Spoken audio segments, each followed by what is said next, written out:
जय श्री कृष्ण। मेरे चैनल में आप सभी लोगों का स्वागत है। मित्रों, कुत्ता पालना आज एक स्टेटस सिंबल माना जाने लगा है। जिसके यहाँ जितना महंगा कुत्ता होगा, समझिए वो व्यक्ति उतना ही ज्यादा प्रतिष्ठित कहलाएगा, ऐसा लोगों का मानना है। और इसी ओर में ज़्यादातर लोग अपने घर ऊंचे ऊंचे महंगे महंगे कुत्ते पालने का शौक रख रहे हैं। कुछ इसलिए कि जानवर वफादार है ये, और कुछ सुरक्षा की दृष्टि से, कुछ अकेले हैं इसीलिए। मित्रों, कुत्ते की कीमत कुछ हजार रुपए से लेकर लाखों रुपए तक है। और जो कुत्ता पाला जाता है वो भारतीय नहीं विदेशी नस्ल का होता है। जिसके पास जितना ऊंचा विदेशी नस्ल का कुत्ता होगा, वह व्यक्ति भी उतना ही ऊंचा कहलाएगा। ये तो सब आप जान ही रहे हैं। कुत्ता पालना शुभ है अथवा अशुभ है, कुत्ता पालने से होने वाले प्रभाव क्या क्या है, आज हम इन्हीं सब विषयों पर चर्चा करेंगे। मित्रों, कुत्ता एक वफादार प्राणी है, इस बात से नकारा नहीं जा सकता, परंतु यह एक हिंसक प्राणी है और क्रूर प्राणी है, इस बात से भी नहीं मुकरा जा सकता। इस बात को भी आपको मानना पड़ेगा।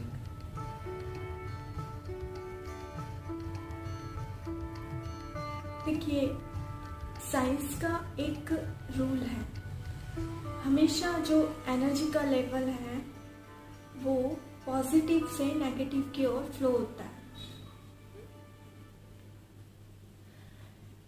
यदि कोई व्यक्ति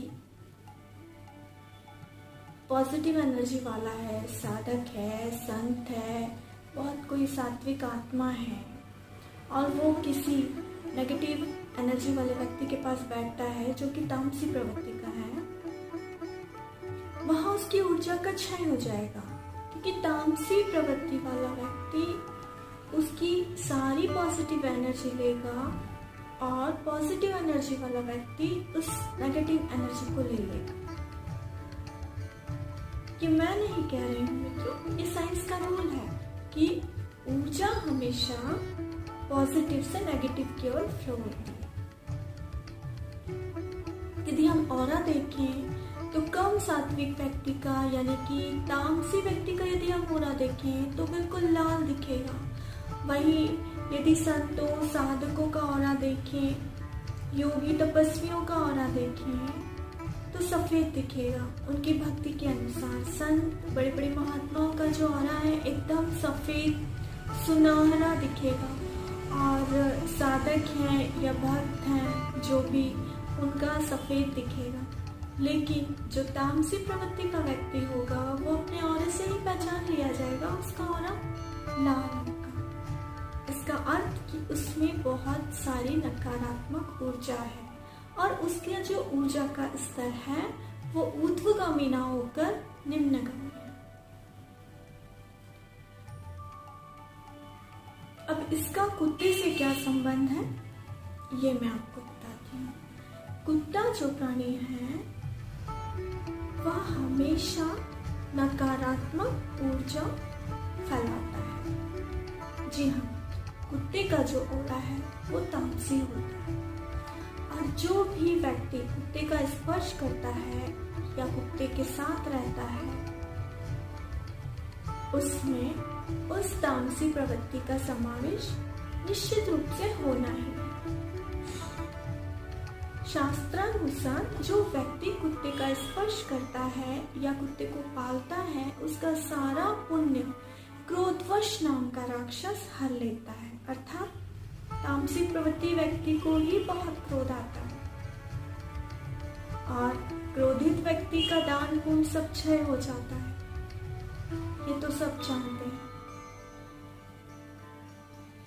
कुत्ते का स्पर्श करने वाला व्यक्ति या कुत्ते को पालने वाला व्यक्ति कितना भी पुण्य कर्म करता है, वृक्षारोपण करता है, प्यासे को पानी पिलाता है, अन्नदान करता है, भोजन कराता है, उसका ये सारा पुण्य नष्ट हो जाता है, क्षय हो जाता है। उसे किसी भी अपने शुभ कर्म का फल नहीं मिलता है, शास्त्र के अनुसार। कुछ लोगों ने ये भी कहा है कि एक कुत्ता अकेला एक ऐसा प्राणी है ये जो धर्मराज युधिष्ठिर के साथ स्वर्ग तक गया। इस नाते कुत्ता बहुत ही पवित्र प्राणी है। तो मैं उनकी जानकारी के लिए यहाँ बता दूं कि बात कुछ इस तरह थी कि पांचों पांडव जब स्वर्ग की ओर प्रस्थान करते हैं तब नकुल, सहदेव, अर्जुन, भीम, द्रौपदी बारी बारी से एक एक करके अपना शरीर त्याग देते हैं। किसी न किसी दोष के कारण स्वर्ग तक वे नहीं जा पाते, रास्ते में ही अपने देह त्याग देते हैं। वहीं एक कुत्ता ऐसा प्राणी है जो धर्मराज के साथ स्वर्ग के द्वार तक जाता है, परंतु स्वर्ग के द्वार के बाहर ही रोक दिया जाता है दोनों को। भगवान इंद्र खुद कहते हैं कि युधिष्ठिर, ये कुत्ता तुम्हारे साथ अंदर नहीं आ सकता, इसका प्रवेश यहाँ निश्चित है। धर्मराज युधिष्ठिर कहते हैं कि यद्यपि मैंने इसे पाला नहीं है, लेकिन ये मेरा अनुकरण करते हुए यहाँ तक आ गया है। तब राजा इंद्र खुद युधिष्ठिर को समझाते हुए कहते हैं कि हे धर्मराज, तुम तो स्वयं ही धर्म हो और तुम ये नहीं जान रहे हो कि कुत्ते का प्रवेश स्वर्ग में निषिद्ध है। कुत्ता पालने वालों के घर देवताओं का आह्वान किए जाने पर भी देवता उपस्थित नहीं होते। पितृ उनके घर का श्राद्ध ग्रहण नहीं करते, तर्पण ग्रहण नहीं करते हैं। संत ऐसे घर में प्रवेश नहीं करते हैं, ऐसे घर का भोजन नहीं करते हैं। जो सामान्य व्यक्तियों को भी ऐसे घर का भोजन नहीं करना चाहिए अपनी ऊर्ध्वगामी ऊर्जा को बचाने के लिए। ये तो मैं हिंदू शास्त्र की बातें बता रही हूँ मित्रों, किंतु इस्लाम में भी कुत्ता, बिल्ली या खरगोश जैसे प्राणियों को पालने की मनाही है। अब आप कहेंगे कि यदि हम कुत्ता ना पालें तो क्या पालें? पालने के लिए क्या है? पालने के लिए गाय है, बैल है, हाथी है, घोड़ा है। कुत्ता क्रूरता को बढ़ाता है, हिंसा को बढ़ाता है, वहीं गाय ममतामयी है, वात्सल्य को बढ़ावा देती है। गाय में कोटि कोटि देवता निवास करते हैं। गाय के निकट रहने से अस्वस्थ व्यक्ति भी स्वस्थ हो जाता है। ऐसे लोग जो तनावग्रस्त रहते हैं, आत्महत्या करने वाले व्यक्ति, जिनके मन में बार बार आत्महत्या करने का विचार आता है, जो डिप्रेशन में जीते हैं, बहुत ज़्यादा तनाव में जीते हैं, जिन्हें कोई खतरनाक बीमारी है, गाय की निकटता से उन्हें निश्चित रूप से लाभ मिलता है। और शास्त्रानुसार ये भी कहा जाता है कि गाय मनुष्य के सारे कष्टों को हर लेती है, इसीलिए गौ सेवा परम धर्म होना चाहिए सभी का। मित्रों, गाय ही एक ऐसा प्राणी है जिसका मल और मूत्र दोनों पवित्र माना जाता है, जिसके बिना पूजा ही नहीं की जा सकती, जिसका मल और मूत्र इतना पवित्र है। सोचिए उसका ऑरा कितना पवित्र होगा, उसकी निकटता कितनी पवित्र होगी, उसकी ऊर्जा कितनी शुद्ध पवित्र होगी। जी हाँ मित्रों, ये सत्य है। गाय 24 घंटे सकारात्मक ऊर्जा प्रवाहित करती है। किसी भी बीमार व्यक्ति को, जो किसी भी प्रकार की बीमारी से ग्रसित है, यदि आप गौशाला में कुछ दिन रखते हैं तो निश्चित रूप से उसे स्वास्थ्य लाभ होना ही होना है। परंतु आप कुत्ते पालने वाली जगह पे कुत्तों के बीच में यदि किसी बीमार व्यक्ति को रखेंगे तो वो और बीमार हो जाए, कि कुत्ते का ऑरा सात्विक नहीं है। कुत्ते के निकट रहने से आपकी ऊर्जा ऊर्ध्वगामी ना होकर निम्नगामी हो जाएगी। मृत्यु के समय भी जो मनुष्य कुत्ते पालते हैं, कुत्ते में उनकी आसक्ति होने के कारण उनका अगला जन्म भी कुत्ते की ही योनि में होता है। इस तरह से कुत्ता पालना एक अशुभ कर्म हुआ मित्रों। घोड़ा पाला जाना भी शुभ है। ऐसा कहा जाता है कि घोड़े के निकट रहने वाले व्यक्ति का हृदय बदल जाता है, परिवर्तित हो जाता है। यदि कोई व्यक्ति बुरा है तो वो अच्छा हो जाता है। घोड़ा व्यक्ति के मन की बात बहुत अच्छी तरह से जानता है। आपने एक कहानी सुनी होगी, हार जीत बाबा भारती डाकू खड़क सिंह और घोड़े वाली। जो घोड़ा चुरा के ले जाता है डाकू और उसका हृदय परिवर्तन होता है।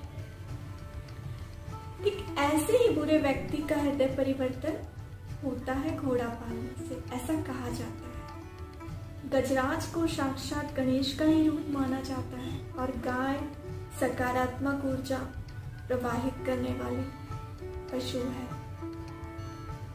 हिंदू धर्म में इसे पशु न मानकर गौ माता कहा गया है, क्योंकि गौ माता वात्सल्य का ही एक रूप है, वात्सल्य को ही बढ़ावा देती है।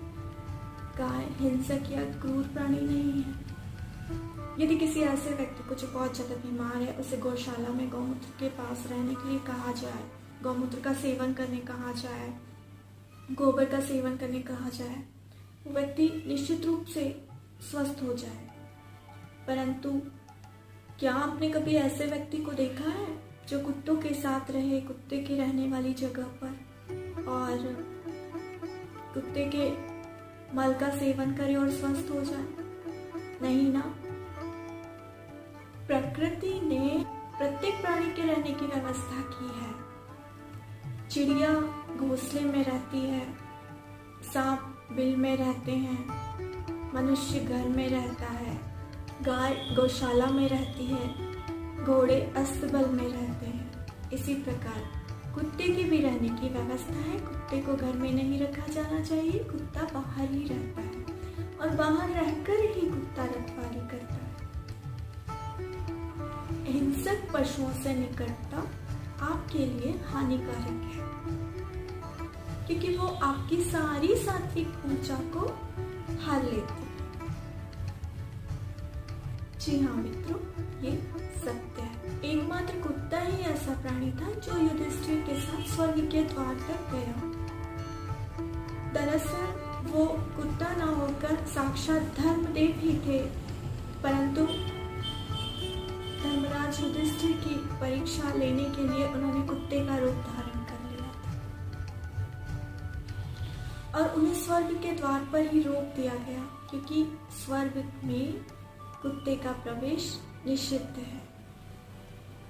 तो ऐसा व्यक्ति जो कुत्ते का स्पर्श करता है या कुत्ते को पालता है, उसका स्वर्ग में प्रवेश कदापि नहीं हो सकता मृत्यु के उपरांत, अर्थात कि उस व्यक्ति का पतन निश्चित है। तो मित्रों, हमें शास्त्रानुकूल आचरण करना है। तो इस नाते कुत्ता पालना एक अशुभ कर्म है। कुत्ते का प्रवेश घर में निषिद्ध होना चाहिए। कुत्ते को घर में नहीं पालना चाहिए, परंतु मेरा कहने का मतलब ऐसा नहीं है कि कुत्ते पर दया नहीं करनी चाहिए, उस पर कृपा नहीं करनी चाहिए। कुत्ता कृपा करने योग्य प्राणी है, उसे भोजन दे, रोटी दे, लेकिन द्वार के बाहर कुत्ते का स्पर्श ना किया जाए, उसे घर में ना रखा जाए। तो हमें अपनी संस्कृति के अनुरूप ही आचरण करना चाहिए। विदेशों में देखिए, लोग कुत्ता पालते हैं और साथ में सड़क पे एक थैला लेकर चलते हैं। उनका लाखों रुपए का कुत्ता उनकी गोद में रहता है और पोटी का थैला हाथ में ले रहता है। बताइए, कुत्ता इनकी सेवा करना या कुत्ते की कुछ समझ नहीं आता। गाय के साथ ऐसा नहीं है। गाय वात्सल्य को बढ़ावा देती है। गाय 24 घंटे सकारात्मक ऊर्जा प्रवाहित करती है। हरिओम।